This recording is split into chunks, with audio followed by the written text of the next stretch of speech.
चाहे जो हो, जहां हो, जैसे भी हो, आप सबसे श्रेष्ठ भगवान के प्रिय बन जाएंगे। और आपको इसमें इस तरह की कोई विशेष कष्टमयी साधना भी नहीं करनी पड़ेगी। श्री भागवत में कहते हैं, अहो बत स्वपचतो गरीयान यज्जिह्वाग्रे वर्तते नाम तुभ्यम।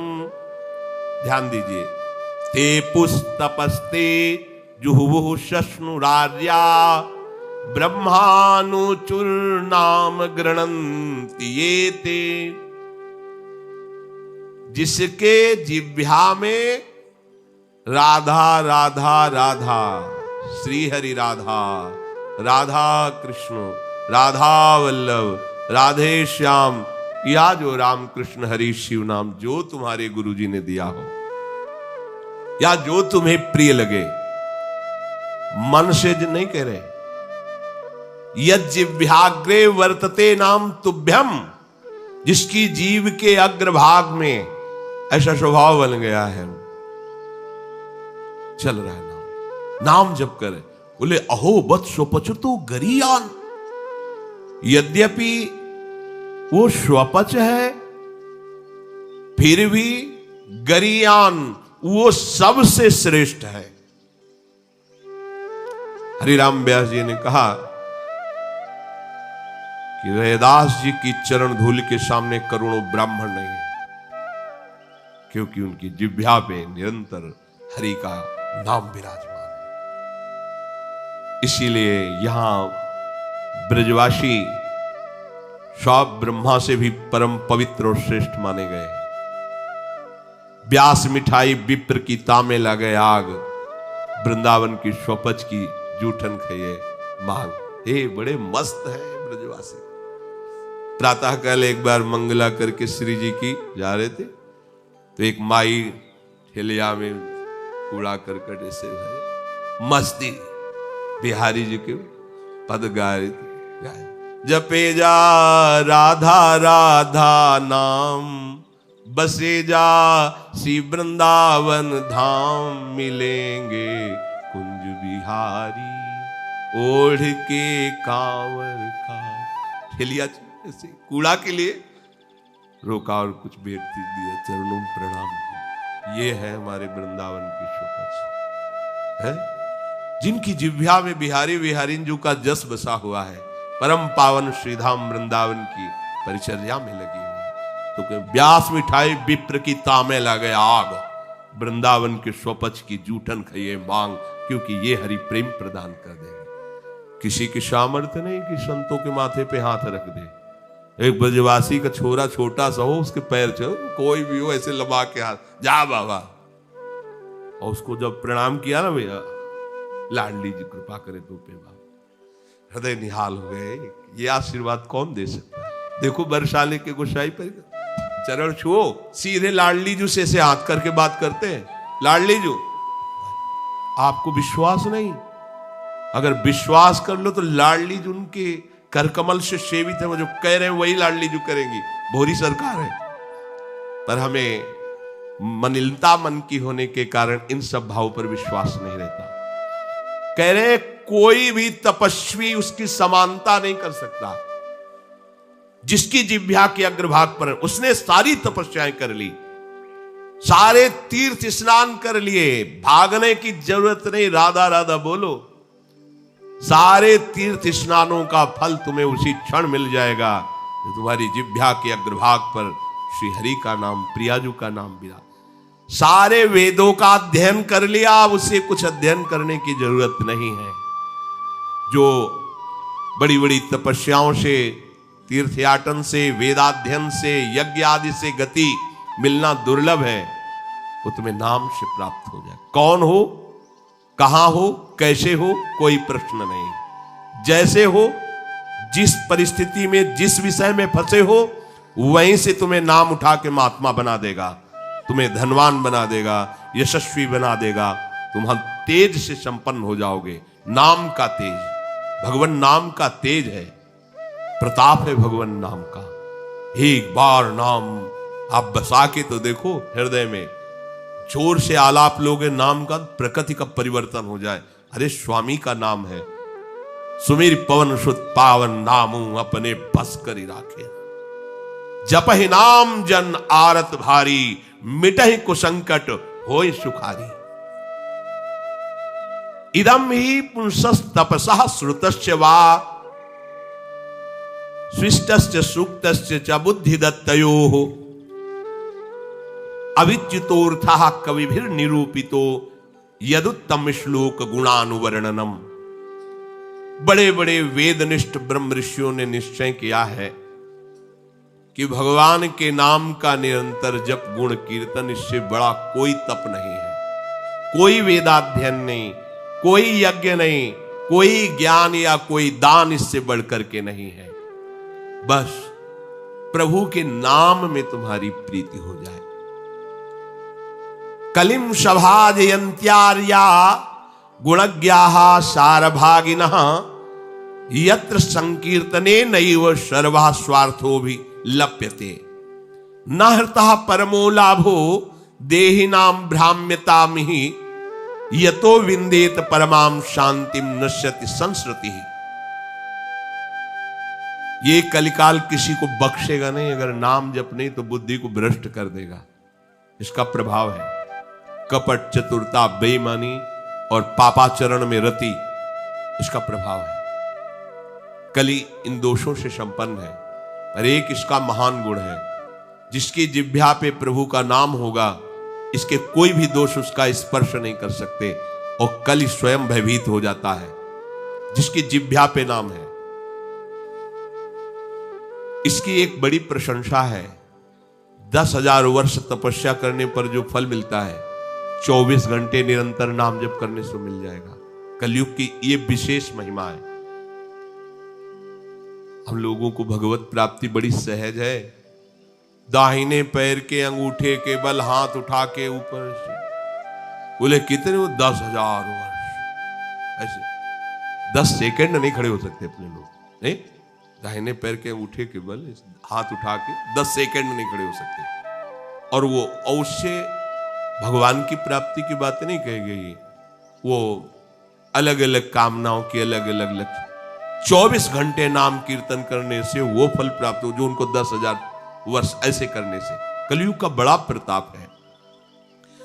जो तुम स्वार्थ की पूर्ति चाहते हो या परमार्थ की पूर्ति चाहते हो, या तुम रोग का नाश चाहते हो, तो एकमात्र उपाय है भगवान के नाम का निरंतर जप करो।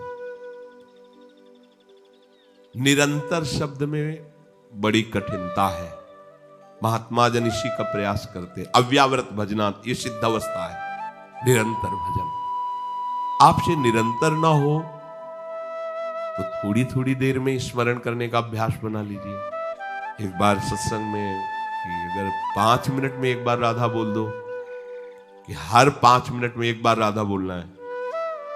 राधा 5 मिनट फुर्सत करो, चिंतन या कार्य जो कर रहे हो, पर 6वां मिनट न लगने पावे फिर 5 मिनट राधा। एक दिन आप देखना निरंतर नाम चलने लगेगा। इससे विषयों के प्रति जो आसक्ति है वो एक बार तो बढ़ेगी। होम्योपैथिक दवा जैसे नहीं, रोग एक बार उभरेगा, आपको लगे वो बढ़ती नहीं है, अंदर छुपी हुई निकलती। ध्यान से सुनोगे तो प्रश्न खत्म हो जाएंगे। अपने लोगों के प्रश्न रहते हैं, जब भजन में बैठते हैं तो बड़ा मन चंचल होता है, बड़ी गंदी बातें आती हैं, ये वो। हम भी कह रहे हैं, जब आप नाम जपना शुरू करोगे तो पहले आपको जलन होगी, आपके अंदर ये विकार दिखाई देंगे, पर ये आते नहीं हैं, ये जाते हैं। धीरे धीरे इनका शमन हो जाएगा। और जब कभी आपको ऐसा लगे कि अब नाम जपने में हमारा एकाग्रमन नहीं हो रहा, तो बहुत सुंदर उपाय है, ताली बजाकर नाम कीर्तन करने लगो। अपने को विजय प्राप्त करना है मन पर और विषय भोगाभ्यास पर। और ये ऐसा नहीं कि ये नाचना गाना ये सब, ऐसा नहीं, इससे भगवान की प्राप्ति हो जाती है। जितने बड़े बड़े महान भक्त हुए सब नृत्य करते थे। मीरा जी रात रात भर नृत्य करती गिरधर के सामने। नरसिंह मेहता की करताल प्रसिद्ध थी। चार भक्त साथ है, करताल लेकर नाचते गोविंद रीझ जाते हैं। जहां कहीं चार भक्त मिलकर कीर्तन करते होते हैं, नृत्य करते होते हैं, उन्हीं के बीच में गोविंद भी नाचते होते हैं। हमारी अभी दृष्टि मायाकृति, इसलिए हम देख नहीं पा रहे। प्रह्लादस्तालधारी तरल गतितया चोद्धव कांस्यधारी वीणाधारी सुरसिंह स्वर कुशलतया राग करतार्जुनो भूत इंद्रो वादीन मृदंगम जय जय सुकराः कीर्तने ते कुमारा यत्रागे भाववक्ता सरस रचनया व्यास पुत्रो बभूव। एक बार इन बड़े भक्तों का मिलन हुआ। श्री प्रहलाद जी, उद्धव जी, नारद जी, सनक सनंदन जी, सुखदेव जी आदि। अब इतने बड़े महापुरुष एकत्रित हुए तो बोले भगवान को बुलाया जाए प्रगट में। बोले एक ही उपाय है, मद भक्ता यत्र गायंती तत्तिष्ठाम। नारदा नारद जी ने कहा भगवान वहीं आ जाते हैं। तो श्री प्रहलाद जी ने ताल देना प्रारंभ किया। ये भगवान को बहुत प्रिय है। अगर आपको कोई संगीत नहीं आता तो भगवान का प्रिय संगीत है ये, राधा राधा राधा राधा राधा।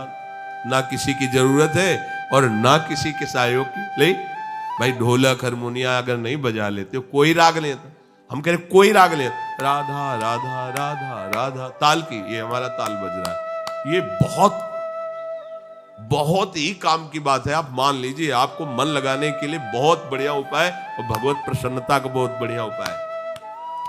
जहां आपका मन न लगे, शुरू आप देखना मन लग जाएगा। उद्धव जी ने मंजीरा उठाया। अब मंजीरा सब कोई न बजा पाए तो ऐसे ही उसको करते हैं, राधा राधा राधा जय जय राधा वल्लभ श्री हरिवंश राधा वल्लभ से वो आ जाएगा बजाना। हम ये देख रहे हैं कि प्रभु समस्त कलाओं से युक्त है और आप उनका गुणगान करो तो सीख जाएंगे। इतनी बड़ी बच्ची है, स्कूल ही नहीं गई, पूरी चतुरासी जी कंठस्थ सुधा निधि। आश्चर्य है, सुधा निधि के श्लोक बोलने में व्याकरण पढ़े हुए भी लड़खड़ा जाएंगे और ककहरा नहीं पढ़े, गई नहीं स्कूल। ये सर्वाश्चर्य में सकल विद्या विदित रहस्य श्री हरिवंश हित। हमारी स्वामिनी सकल विद्या विदित है, आश्रय निर्मल हृदय ने लिया, वाणी प्रकाशित है। श्री चतुरासी जी कंठ, हम तो आश्चर्य, पर सर्वाश्चर्य में स्वामिनी जो, इसलिए क्या नहीं आपको ज्ञान हो जाएगा। आपको क्या पता नहीं चल जाएगा। जब प्रभु का पता चल गया तो सब उन्हीं में समाये हुए, सब ज्ञान आ जाएंगे। श्री उद्धव जी ने मंजीरा उठाया और नारद जी का प्रसिद्ध वाद्य यंत्र तो वीणा जी है ही, और अर्जुन जी राग आलापने लगे। इंद्र ने मृदंग बजाना शुरू किया। सनक सनंदन बीच बीच में जय हो, ये कोई हंसी मजाक नहीं, जैसे कीर्तन में आप लोग बोलते हैं जय हो जय हो जय हो, आप बोलते ना, ये साधारण बात नहीं है। भगवान बहुत प्रसन्न होते हैं इससे। बोले ये सनक सनंदन सनातन सनत कुमार बीच में नाम कीर्तन में जय ध्वनि बोलने लगे, जय हो जय हो। और सुखदेव जी भावभंगियां प्रकट करने लगे।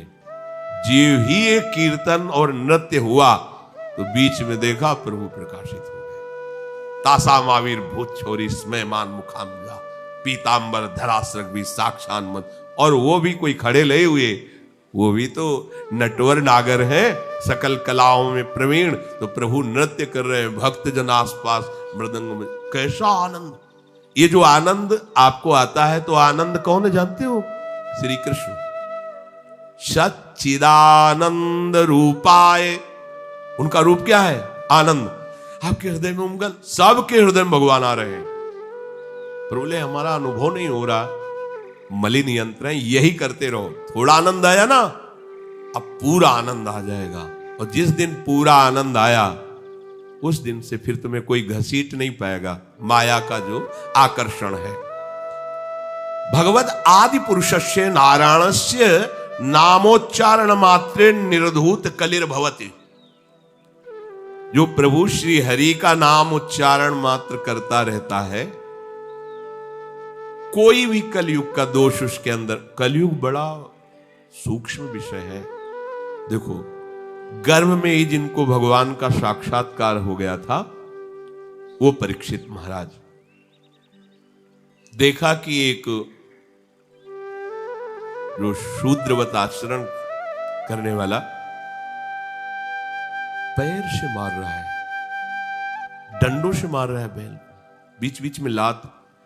ये ध्यान रखो, किसी को भी पैर से कभी, सब में श्री भगवान है, कभी ऐसा दंड विधान किसी के लिए हो जैसा, पर ऐसे सहज में किसी को अपने पैर न लगे। अपने लोगों का परमार्थ है ना, कोई अगर लेटा हुआ है तो उसे नांगने की जरूरत नहीं, घूम के भले चले जाओ, उससे प्रार्थना करो कि आप पैर हटा लीजिए।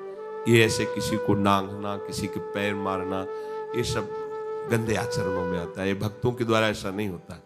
हमें तो आश्चर्य हुआ, पूज्य श्री चंद्रशेखर बाबा के एक जो अंग सेवी थे, उन्होंने बताया कि बाबा का श्री चरण एक बार हमारी पादुका को छू गया तो बाबा पादुका को ऐसे छू के ऐसे, हम कहा अरे बाबा हम मर गए, ये क्या हमारी पादुका? बोले अब तुम थोड़ी हो, तुम तो हरि के शरणागत वैष्णव हो गए। अब वैष्णव की पादुका पूज्य होती है, उसमें पैर कैसे? बाबा के वो शिष्य हैं और बाबा उनकी पादुका को, ये है भाव, वैष्णव भाव, ये भगवत भाव। हम गुरु हैं, चेले का तो ऐसा नहीं, पूज्य हो गया, वो भगवान का दास हो गया। हम तो पोस्टमैन हैं, हमें जो मिला वो इधर दे दिया, लेकिन वो वही है, उसको उसी भाव से देखे कि भगवान का निज जन, भगवान का भक्त है। लात से मार रहा था, डंडों से मार रहा था, उनका रुक जा, हमारे राज्य में कोई हमारे ऐसे धर्मयुक्त पशुओं को दंड दे और मेरा भय न हो, ऐसा कौन पैदा हो गया? नजदीक गए तो जब देखा कलयुग ने कि ये तो प्रचंड काल रूप है, भगवत भक्ति से संपन्न थे, तुरंत उसने पाग उतारी चरणों में, महाराज रक्षा कीजिए और मुझे भगवान ने ही सेवा दी, अब मेरा समय आ गया है, अब मैं राज्य करूंगा। तेरा समय कलयुग? जी हां। देखो उसका परिचय कहां से हुआ? अधर्माचरण से ही। तो उनका जब तक मैं जीवित हूं तब तक तेरा राज्य नहीं आने दूंगा, हमारी प्रजा में अधर्माचरण फैल जाएगा। उनका आपको कुछ न कुछ तो स्थान देना ही होगा हमारे लिए कि आप ठीक है, मदिरालय और जो मदिरा सेवन करे और जहां शरीर को बेचा जाता हो, भ्रष्टाचरण किए जाते हो, जहां जुआ खेला जाता हो, ये द्वैत कीड़ा, मद्यपान करना, व्यभिचार करना।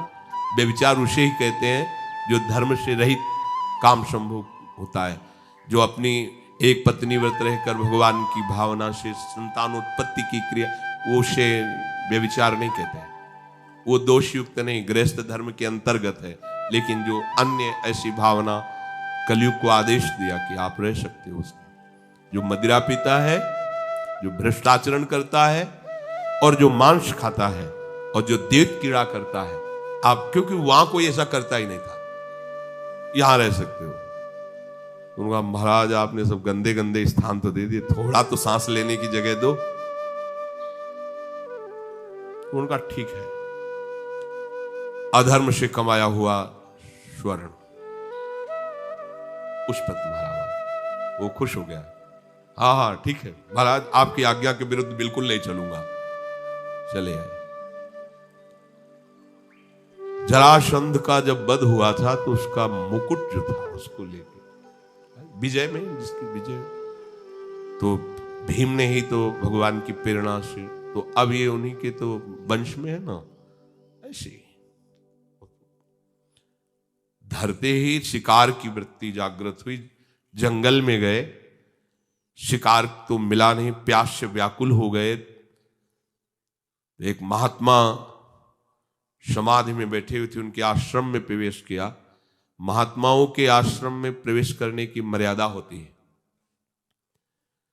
पाग, अस्त्र शस्त्र, अपना पद का भाव ये बाहर ही रख देना चाहिए, क्योंकि यहां सर्व लोक महेश्वर भगवान के चिंतन में लगे हुए हैं और विश्वास रखे कभी अमंगल नहीं हो सकता। तुम्हारे अंग रक्षक तुम्हारी रक्षा नहीं कर सकते जैसा भगवान नाम रक्षा करता है। तो भगवान नाम का वहां सुरक्षा कवच होता है जहां भगवत प्रेमी महात्मा होते हैं। इसलिए बहुत जगह शास्त्रों में पाया गया है। जैसे कर्ण ऋषि के आश्रम में दुष्यंत जी तो अंगरक्षकों को बाहर ही छोड़कर अपना राजमुकुट और चरण पादुका उतार करके बड़ी दैन्यता से, ऐसे कई जगह महात्माओं के, पर आज ही भूल गए। ऐसे सीधे आश्रम में प्रवेश किए, घोड़े से उतरे, कोई है, प्यास लगी है। तो ये मर्यादा है कि यदि राजा पधारे तो खड़े होकर उसका स्वागत किया जाता है, क्योंकि हम राजा के राज्य में रहकर भजन करते हैं। वो राजा हमारे भगवान का स्वरूप है, उसका खड़े होकर स्वागत और अर्घ आदि दिया जाता है। ऐसा पूर्व ऋषियों ने किया भी है। अब वो समाधिस्थ में शमीक ऋषि उनका नाम था, नजदीक गए, बड़े बड़े महात्माओं के दर्शन किए होंगे तो क्या जानते नहीं कि समाधि अवस्था में है। समाधि अवस्था केवल शरीर दिखाई दे रहा है, बाहर से आप उसे मृत जैसा भी कह सकते हैं। अमृत स्थिति है, प्राण वायु भी संचलन नहीं हो रहा है, भगवदाकार वृत्ति अंदर से, बाहर से सब क्रियाएं रुकी हुई हैं। समाधि की अलग अलग स्थितियां होती हैं। तो आज इनको देखो, कलयुग का प्रभाव, उनको ढोंग नजर आ रहा है राजा आया, इसे क्या बात करना है, बस ये बात सोच करके तुम आंख मूंद के बैठ गए। और बाहर निकले, देखा एक मरा हुआ सर्प पड़ा हुआ था, उसे उठाया, उनके गले में डाल दिया। ऐसे ये कलयुग का दोष। एक महात्मा पर पाखंड का आरोप, जब कलयुग चढ़ जाएगा तो तुम्हें सब ऐसे नजर आएगा, सब पाखंडी है, सब भ्रष्ट हैं, अरे सब नाटक है, कलयुग का स्वभाव। और उनका अपमान करने की चेष्टा, ये अपमान है। अच्छा, उनको ये पता भी नहीं है कि कोई आया है, कोई ऐसी चेष्टा कर रहा है। चले गए। कुछ ब्रह्म ऋषि बालक कोई सेवा कार्य से आश्रम में प्रवेश किए तो देखा शमीक ऋषि के गले में मरा हुआ सर्प। तो वहां बाहर वनवासियों से पूछा कौन आया था, बोले चक्रवर्ती सम्राट महाराज परीक्षित। दूसरा कोई नहीं गया? नहीं। तो ऐसा अमंगल कार्य, इतना उनका अभद्र व्यवहार एक ब्रह्म ऋषि से, छोटे छोटे बालक ही ऋषियों के थे, गए और श्रृंगी ऋषि तर्पण कर रहे थे सूर्य भगवान का, तो जाके कहा कि आपके पिता के गले में मरा हुआ सर्प महाराज चक्रवर्ती सम्राट परीक्षित ने डाल दिया है। ऐसा धर्म का शासन करने वाला राजा अब इतना अधार्मिक हो गया कि संत महात्माओं की स्थिति को भी नहीं जानता और अपमान कर दिया। ये समझते हैं कि इनको कोई दंड नहीं दे सकता, तो ये भूल करते हैं। ये दंडधारी राजाओं से भी बढ़कर प्रचंड दंड देने का अधिकार ब्रह्म ऋषियों के बालकों को भी है। जल उठाया और कहा मैं सत्य को साक्षी करके इस राजा को शाप देता हूं, 7 दिन के अंतर्गत भयंकर रूप धारण करके तक्षक डसे, उसके 7वें दिन मृत्यु हो जाए। अब आए अपने पिता के गले में लिपट कर रोने लगे। बहुत हिलन डुलन रोने की आवाज, धीरे धीरे प्राणवायु संचलित हुई।